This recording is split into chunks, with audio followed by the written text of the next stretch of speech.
Hello everyone. It's me. I'm not really sure who else you're expecting. But hello, welcome back to Chit Chat. If you're returning here from episode 1, welcome back.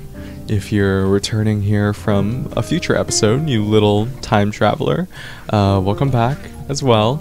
And if you're new here and you suddenly clicked episode 2 instead of episode 1 on accident, or you just want to hear about whatever's in the title, welcome back, I suppose. I guess it doesn't really matter. But in any case, hello, welcome to Chit Chat.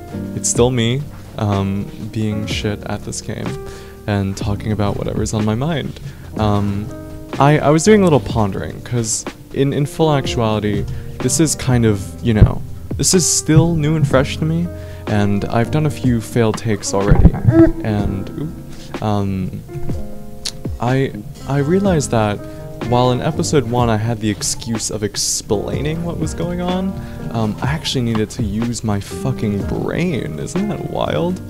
I needed to use my brain to actually think of like what I wanted to say. And I revolved around a number of things. I revolved around hobbies, I revolved around my terrible art quote-unquote career, which was really the opposite of a career.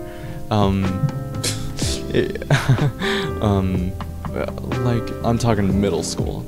But I was really just wondering about what the goal was in terms of this, which I guess I already pondered. But for this, I wanted to dive into something that was kind of personal, like right off the bat. Mainly because I realized that like as more people watch this, they're not gonna be my friends, I suppose. They're gonna be people who have not known me at all, and to see me speaking like lore out of my ass, it might be a little strange at first. But I wanted to take this episode to speak about something personal to me, a little bit, but also a little lighthearted. So I decided after a lot of thought, and trust me, a lot of thought, that I was gonna talk about my horrible experience in the Philippines, or going to the Philippines. Now, just a bit of background. Yes, I am Filipino. I am not born from the Philippines. I am born from America, but yeah, my family and I are in fact Filipino. And my parents had the idea of flying me over to the Philippines so that I can see my siblings and stuff, because it is a large family there. I'm talking like 76 immediate cousins, that kind of large, and there are even some in other continents even. But no matter the case, I was meant to go there and explore whatever was in my way, and boy did I fucking see everything. So buckle your seatbelts, just like how I did in the fucking 19-hour flight, and enjoy the little thing. So to start off, yes, it was a 19-hour flight. I had never taken a flight before, and this was a few years ago. So I think I was just out of 8th grade at the time. And I was kind of nervous. I heard about jet lag, barely, and a lot of other things. But in full actuality, I was really just scared of the whole like ear popping thing that was on planes, and I really wasn't sure when that wasn't going to kick in. I forgot to buy gum, but whatever I was doing, it was making it worse, because when that shit actually popped, it felt like hell. I'm not even gonna lie to you. But after going through, I think, like a bunch of movies that were definitely pirated on that system, and maybe the worst music catalog, or especially as to what I thought at the time, because they only had like oldies music, and not to say that oldies music is bad, because it's not. But I think the only song that I liked in 8th grade, because my music taste in 8th grade was fucking Kai Dreams and Nightcore, which is a horrible mix, was Piano Man by Billy Joel, and I would just like put that on repeat the whole time. But I just like, I really couldn't sleep sitting down the whole time, and the second we landed, the song they decided to play with their already pretty minuscule catalog was like this flute version of Fireflies by Owl City, and that was just like, I was astounded, really. But eventually we made it there, and it was a really weird place at first, because this is Mindanao, and I assume you're not Filipino, so the Philippines, yes, is a bunch of fucking islands, and Mindanao is a little down south, where my father used to live, and in this area, I suppose, it's not really what I'd like to, what I'd say I'm accustomed to, as a New York gremlin, a New York City gremlin. I can't really say I'm the most New Yorker one out there, considering I don't necessarily take public transportation every day, or know how to navigate it. Sorry, but I'm gonna drink water. I'm not editing this out.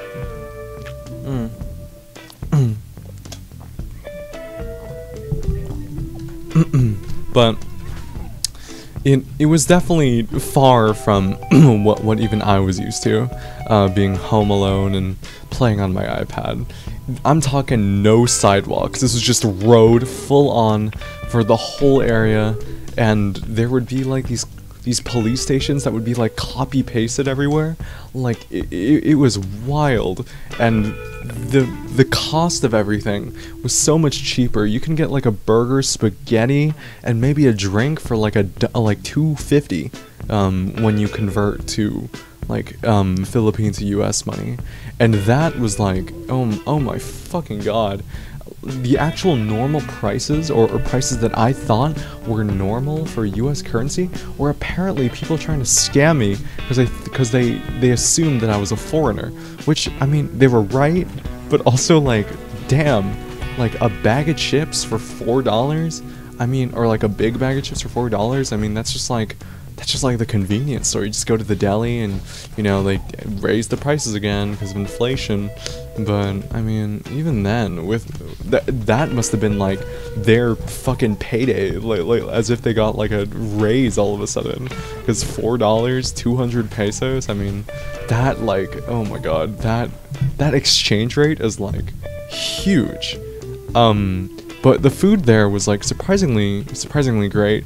There's this one place called Yahong, which I would always go to, that had the burger and spaghetti, and I love that place so much so that I abandoned the house at one point, and they had to go look for me because I was fleeing the premises to go get some fucking spaghetti. You know what I mean? Because a man's gotta get their spaghetti. Because I was usually home alone, in the place, which was already pretty old.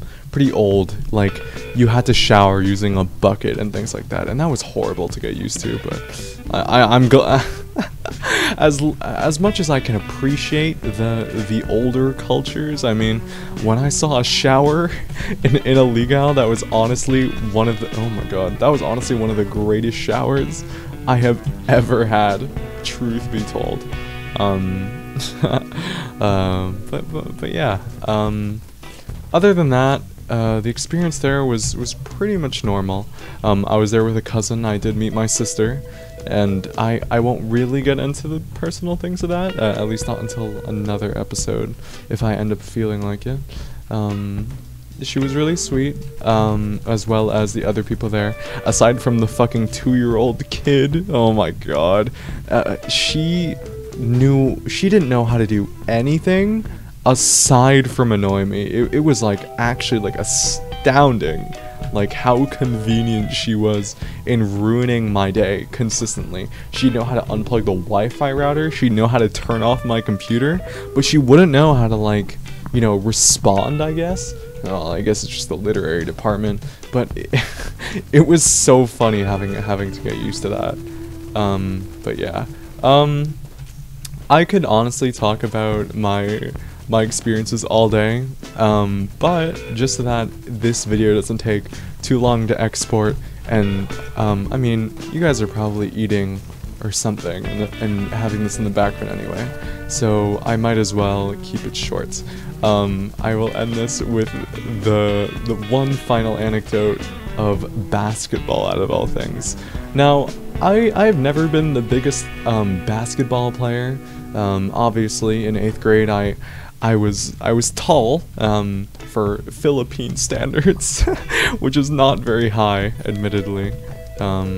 But I mean, I think I was like 5'7", 5'8", which is the standards. I mean, I think average height there was like 5'3" in my opinion. Like, everyone was like insanely short. But they would have basketball courts that I would go into and, you know, hang out with my cousin, because we would always have a tradition of playing basketball together. And we were, you know, we were having fun, we were on our own, we were just chilling, and I was probably losing to my cousin, as usual. But we saw this kid, right?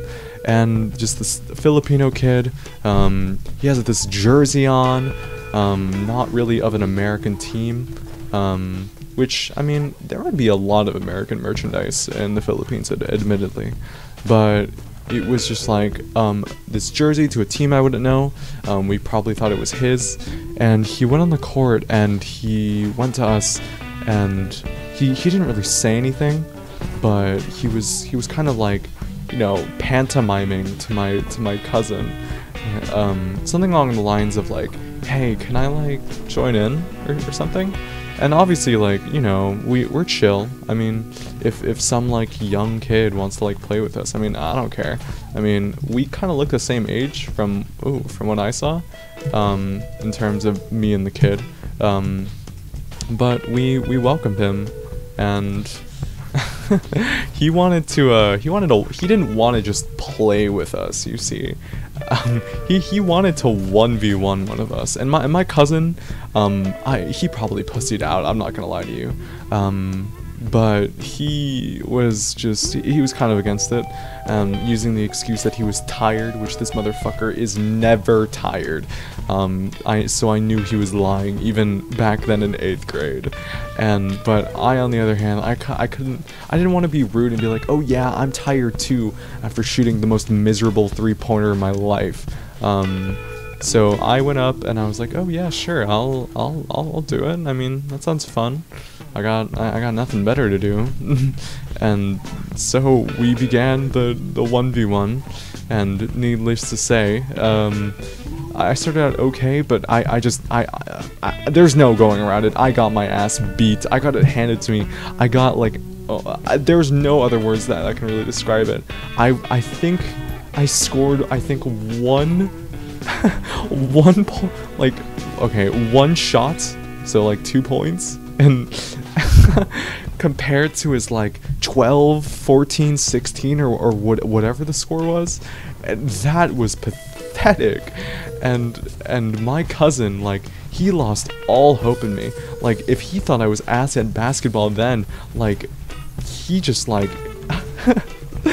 he was insanely disappointed in me, and I can't even be mad, because like, not only is he a kid from the Philippines, like this random ass kid from the Philippines that brought up basketball and just wanted to play, that didn't even like say a word most of the time. This kid didn't even have a fucking right hand. He had no arm. He was missing a whole arm. That's the one thing that I left out of the story. That because the kid that fucking challenged me, this motherfucker, was fucking one-handed and beat me still. The whole time. And I just took it. I literally, like, I could not be mad whatsoever. I was just, I literally, like, I didn't say a word in the car back home. I